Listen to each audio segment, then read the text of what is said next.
Gentiles amigos, nos da mucho gusto volverlos a recibir en este espacio donde el pensamiento y la palabra fluyen con libertad y responsabilidad. Como siempre, me acompaña la doctora en Administración Pública, licenciada en Derecho, maestra en Relaciones Internacionales, Laura Flores Reyes. Laurita, qué placer. Qué gusto esta mañana saludarlos y agradezco mucho esta intervención y gracias doctor José Manuel Lastra y Jorge Santa Cruz por esta mañana compartirnos parte de su conocimiento a toda la audiencia. Así es, y es que en efecto se encuentra con nosotros una persona, un hombre que ha consagrado su vida a la academia, a la investigación, a la docencia, en el seno, por ejemplo, de la Universidad Nacional Autónoma de México. Él es el doctor José Manuel Lastra Lastra, a quien le damos la bienvenida. Gracias a ustedes por la invitación y pues vamos a entrar en el tema si están de acuerdo. Claro que sí, doctor. ¿Qué es el teletrabajo?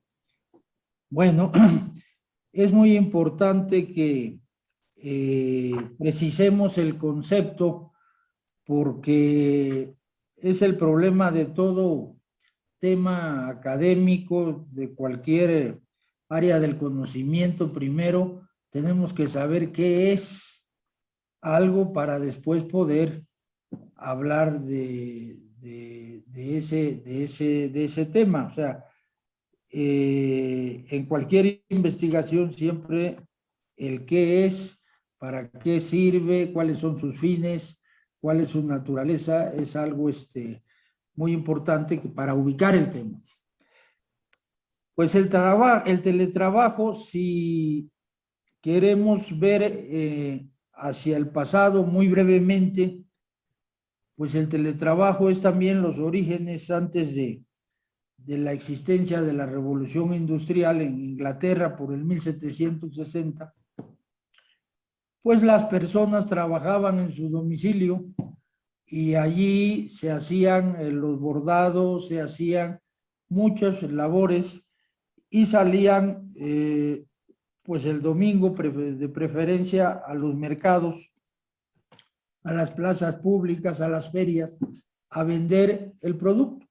Pero la verdad es que se trabajaba en casa, en el domicilio, o sea, en la familia, todos haciendo algo. De esto, pues hay muchas pinturas del Renacimiento que ilustran estos pasajes donde están tejiendo, donde están con la rueca, donde están, o sea, es un trabajo sin vigilancia, es un trabajo sin dirección, sin vigilancia. Y el problema es que en México, y agradezco que me pregunte esto, porque para enclaustrar el término teletrabajo en la ley, de entrada dice la reforma es un trabajo subordinado. Bueno, realmente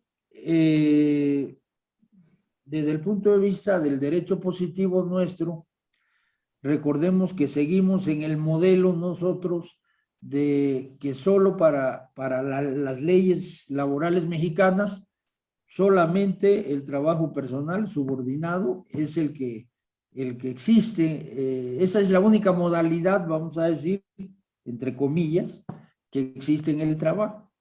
Si no se da la correlación de poder de mando, que es el poder del patrón, o poder de dirección empresarial, si queremos ser más sutiles, el jus variandi, el poder de dirigir, y el deber de obediencia que existe. Uno manda y otro obedece. Pero vemos que precisamente este esquema pues ha variado porque el mundo ha cambiado, las formas de organizar el trabajo han cambiado, las formas de producción han cambiado. Y entonces no podemos poner que solamente es un trabajo para nosotros el que es personal subordinado. Pero en eso no ha cambiado la ley y no ha cambiado el esquema en nosotros. Los europeos desde el siglo antepasado, el pasado más bien, en Europa ya desde las últimas décadas se hablaba de trabajo autónomo y se hablaba de teletrabajadores.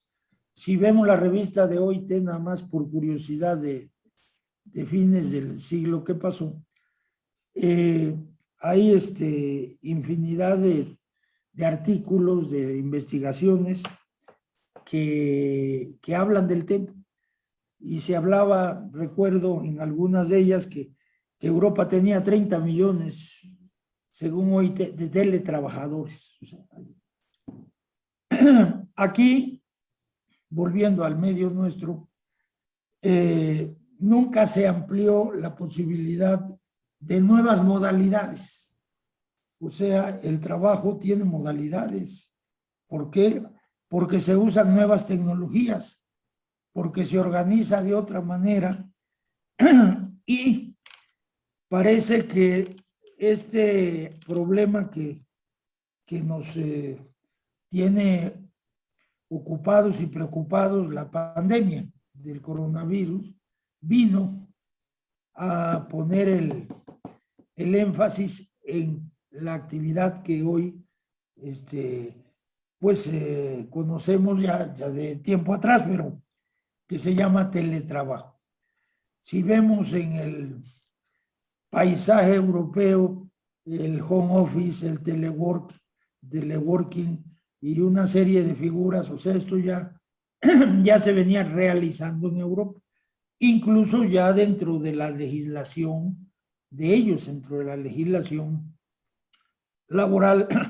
Se hizo una investigación también el siglo que pasó, como ilustración del tema, por un ilustrísimo profesor de la Universidad de Nantes, Francia, Alain Supiot, las transformaciones del trabajo en la Unión Europea. Y ahí los países de la Unión Europea, representados por diversos investigadores y demás, hacen mención de todas estas formas de producción, de todas estas formas de organización del trabajo que hacen que se cambie la manera de producir. Claro, usando medios de tecnología y de información. Esto, decíamos, vino a hacerse evidente con esta pandemia a partir de marzo de ese año que pasó, ya cumplimos un año, de buscar alternativas para que no se perdieran algunos empleos, que se perdieron muchos, pero otros que permitieran el acceso al uso de nuevas tecnologías y pudiéramos continuar con nuestras actividades. He aquí pues que el teletrabajo es, contestando su pregunta, y según lo que la ley nuestra estableció, es una forma de organización laboral subordinada. Yo diría, es una forma de organización del trabajo flexible también, aparte, pero la figura subordinación se incluye por lo que ya expliqué antes. Solo se regula el trabajo en México, el que queda dentro del esquema trabajo personal subordinado. Entonces, dice, es una forma de organización subordinada. Sin embargo, investigando esto para la plática, me encontré con la ayuda de Laura, que hay un reglamento de tiempos del presidente Echeverría de la Ciudad de México, que se llama Reglamento de Trabajadores No Asalariados. ¿Qué contradicción? Pues nadie puede ni debe trabajar sin que se le pague. Y si le damos el trato de trabajadores o sea, trabajadores no asalariados, y viene un catálogo amplísimo y ahí entran los boleros,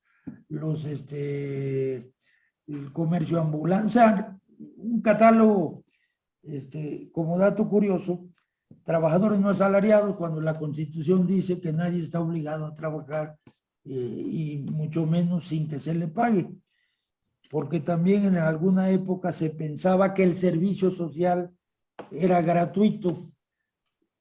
No, la Constitución dice en el artículo 5º que los servicios profesionales de índole social serán pagados. Entonces, no podemos tampoco concebir un trabajo no asalariado, entonces no es trabajo.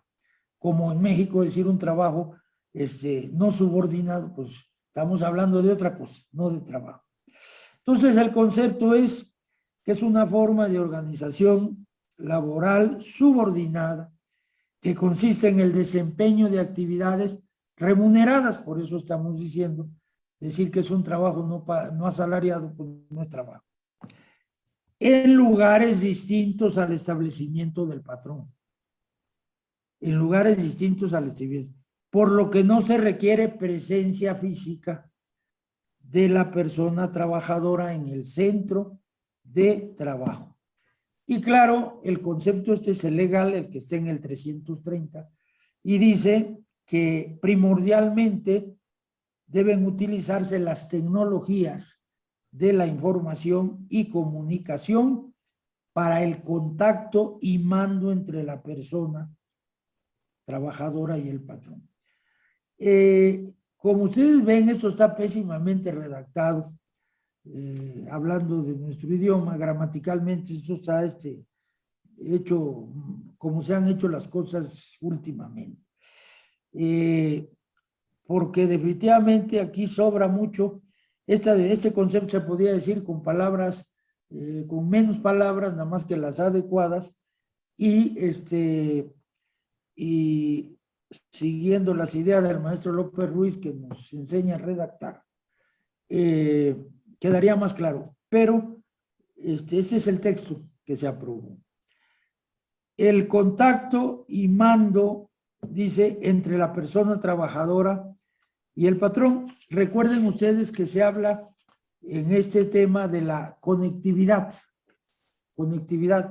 incluso como comentario a esta figura del contacto y mando, la conexión. Hay una iniciativa de decreto del 14 de octubre del 2020 que se acaba de aprobar apenas sobre la creación del artículo 68 bis en la ley, que dice que los trabajadores tendrán derechos a la desconexión digital a efecto de que les sean garantizados fuera del tiempo de trabajo legal o convencionalmente el respeto a su tiempo de descanso, permisos, vacaciones, así como de su intimidad.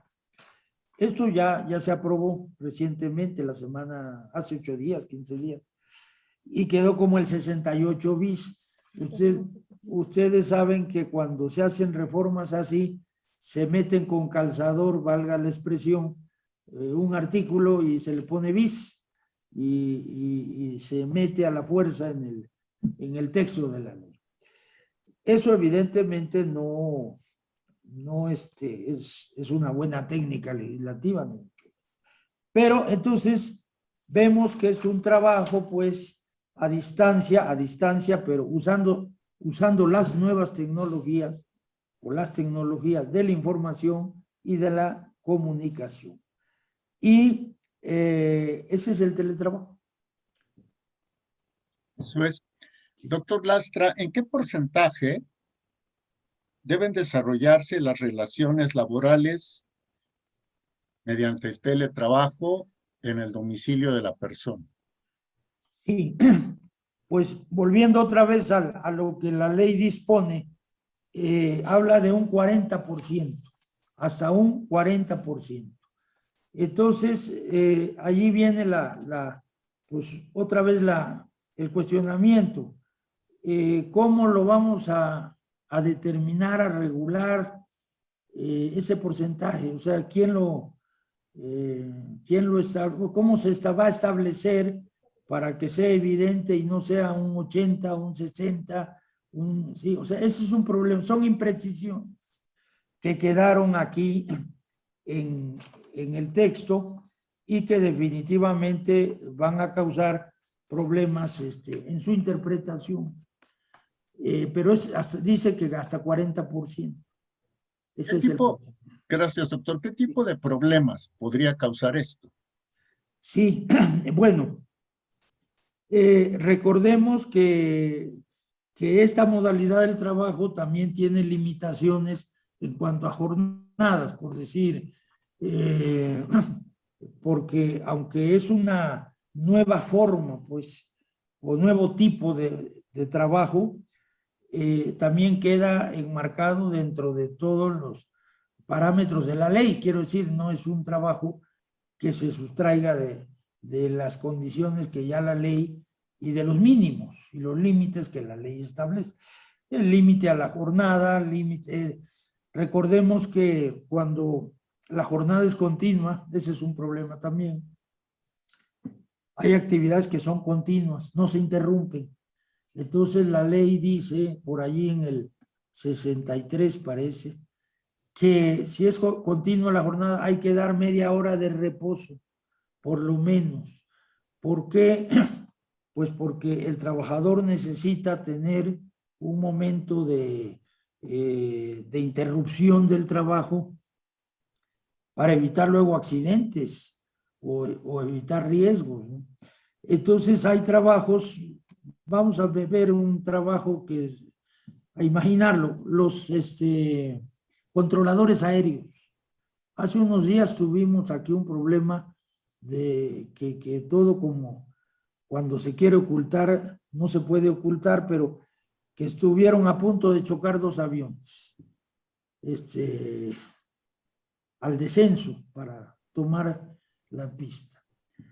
Y claro, se supo la noticia por algunos pasajeros que después dieron esa pésima experiencia. Bueno, recordemos, y ahora por allí hay algunas demandas incluso ya hay un amparo de que se reprograme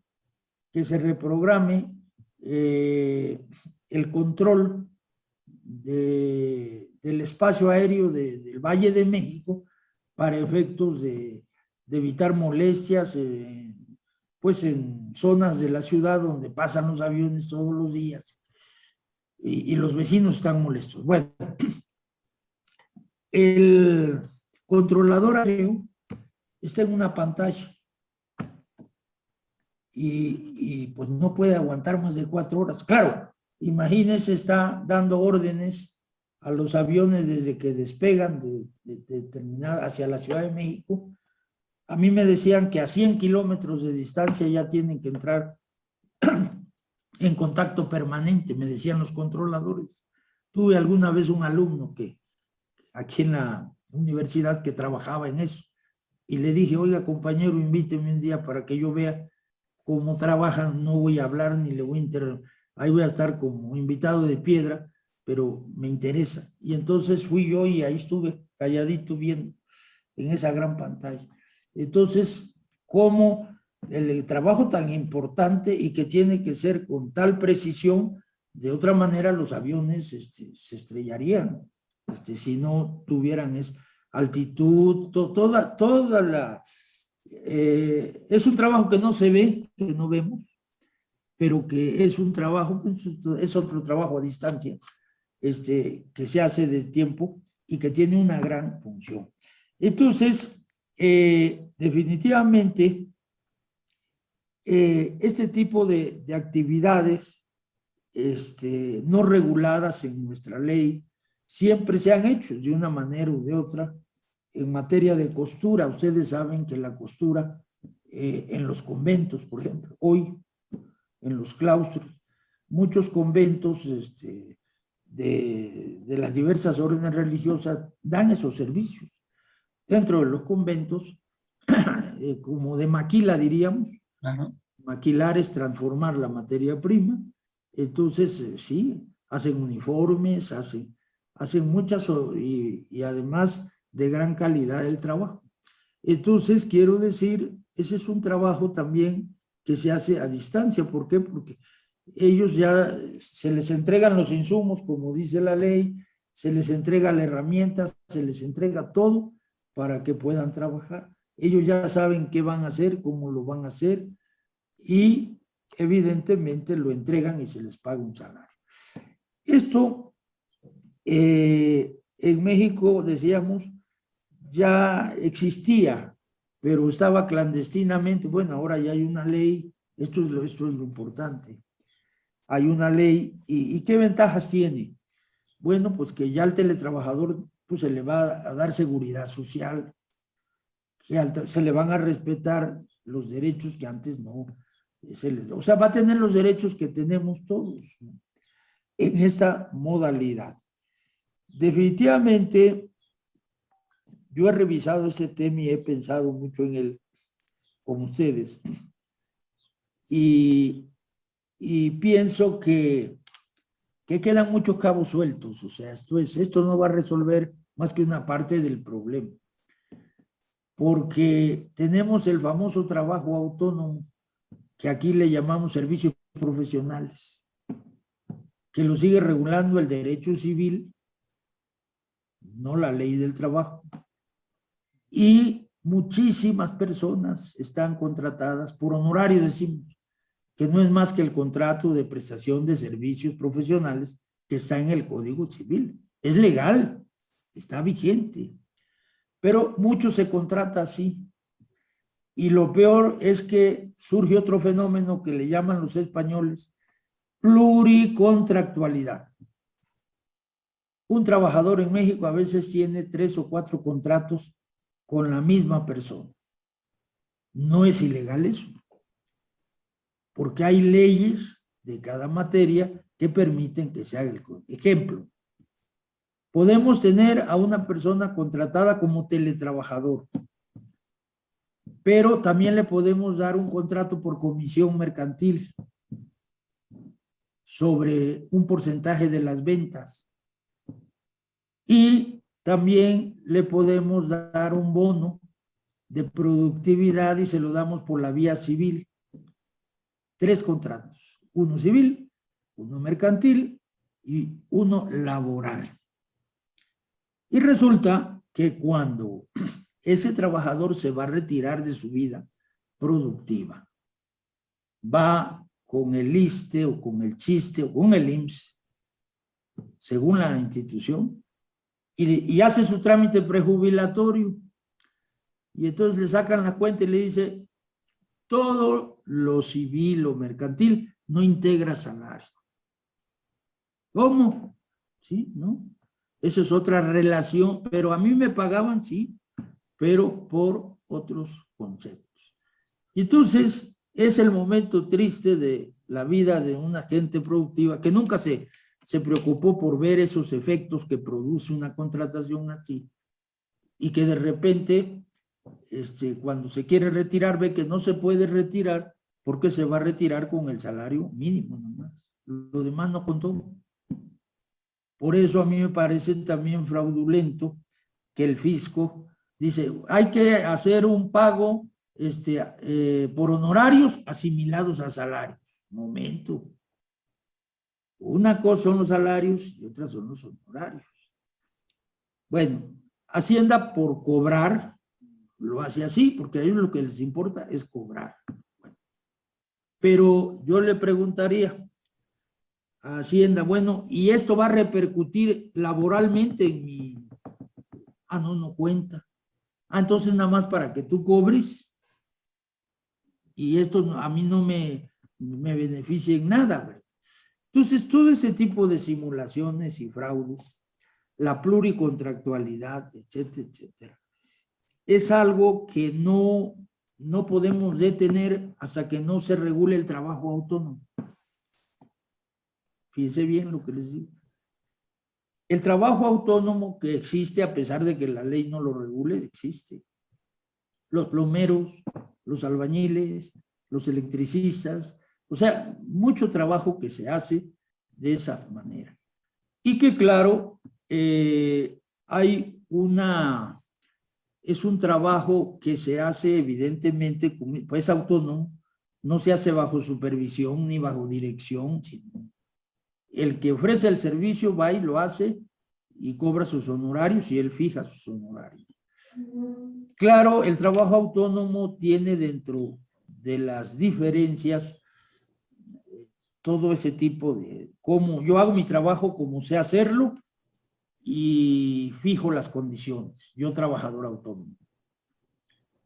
Bueno, pero tengo que estar inscrito en la Seguridad Social y tengo que pagar impuestos y tengo que una dependencia económica. O sea, no hay una subordinación, pero hay una dependencia económica. Esto lo apunto porque para apalancar, si se vale la pregunta, para que estas figuras como el teletrabajo y demás, se regulara el trabajo autónomo, se evitaría mucho el fraude a los trabajadores. ¿Qué es el fraude? Porque se les contrata por todas las vías y evidentemente se deslaboraliza la relación. Y resulta que cuando llega al final de su vida productiva, pues no tiene seguridad social, no tiene nada. Entonces, sí, pienso yo que esto es un avance, pero incompleto. Necesita buscarse los amarres jurídicos para que el trabajo autónomo quede también incluido. Esto es un tema viejo, vaya.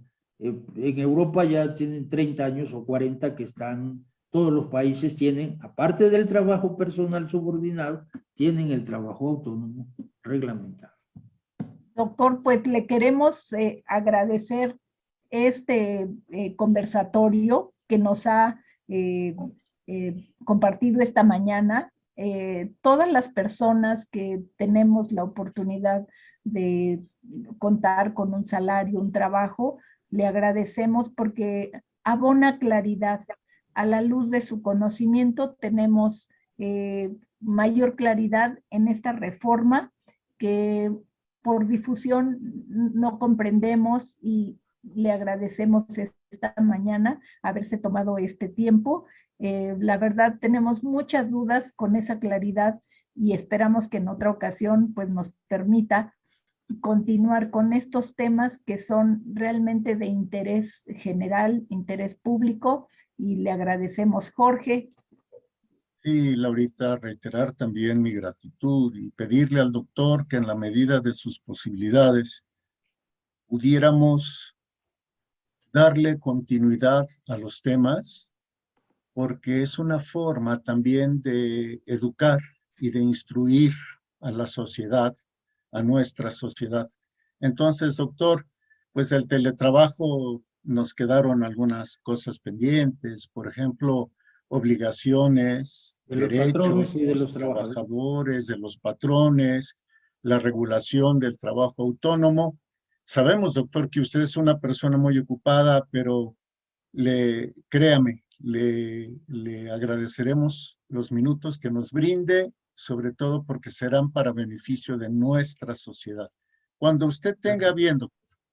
Gracias, Jorge, gracias, Laura, por invitarme, y pues en alguna otra ocasión nos vamos a encontrar o a conectar, como se dice ahora, y entonces con gusto yo estaré con ustedes. Muchísimas gracias al doctor José Manuel Lastra, gracias a la doctora Laura Flores Reyes, gracias a ustedes que hacen posible que continúen estas transmisiones. Hasta muy pronto, México.